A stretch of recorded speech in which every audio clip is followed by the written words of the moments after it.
مجروح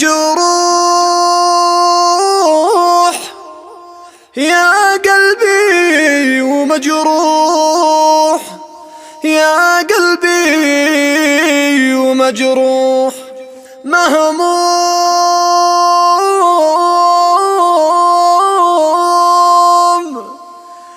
يا عالم ومظلوم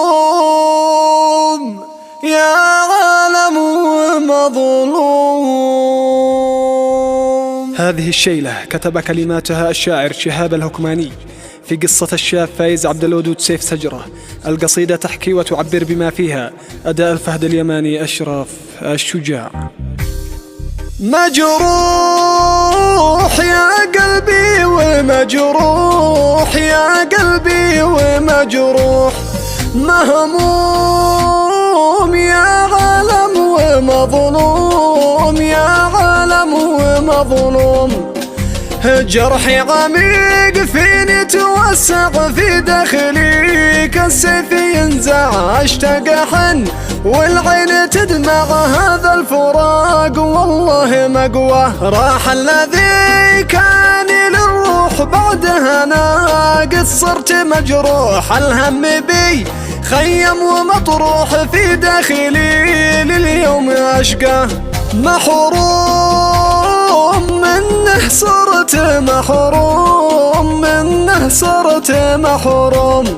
والنوم ما جا عيني النوم ما جا عيني النوم.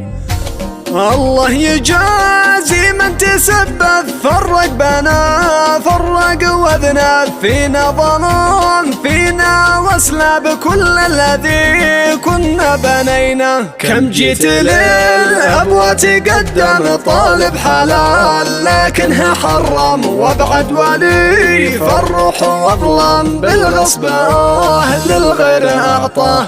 مغصوب راح مغصوب راح مغصوب متعوب من أهله ومتعوب من أهله ومتعوب.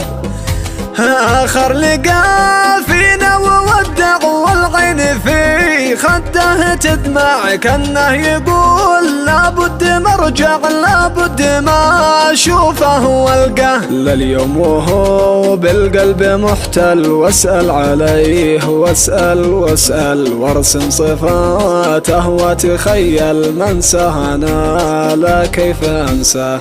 شلوه غصبا عنه شلوه غصبا عنه شلوه شلوه من عيني وغطوه من عيني وغطوه.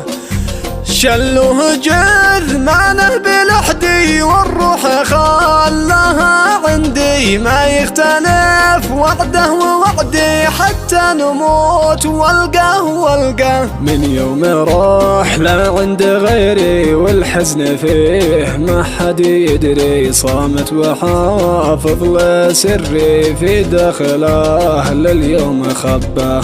مسجون صار شبه مسجون صار شبه مسجون محزون طول الوقت محزون طول الوقت محزون.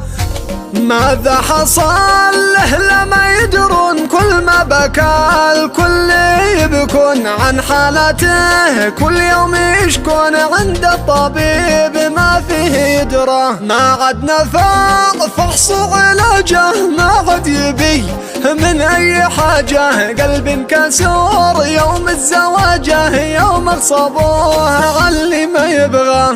ندمان من بعدك وندمان من بعدك وندمان مسموح يا عمري ومسموح يا عمري ومسموح. أدري بأنه غصب عنك الله معك وكان بعونك أدعيه أنا ربي يصونك، هذا خار ما أريد وأبغى، والله يجازي من تسبب فرق بنا، فرق وذنب فينا، ظلم فينا واسلب كل الذي كنا بنيناه.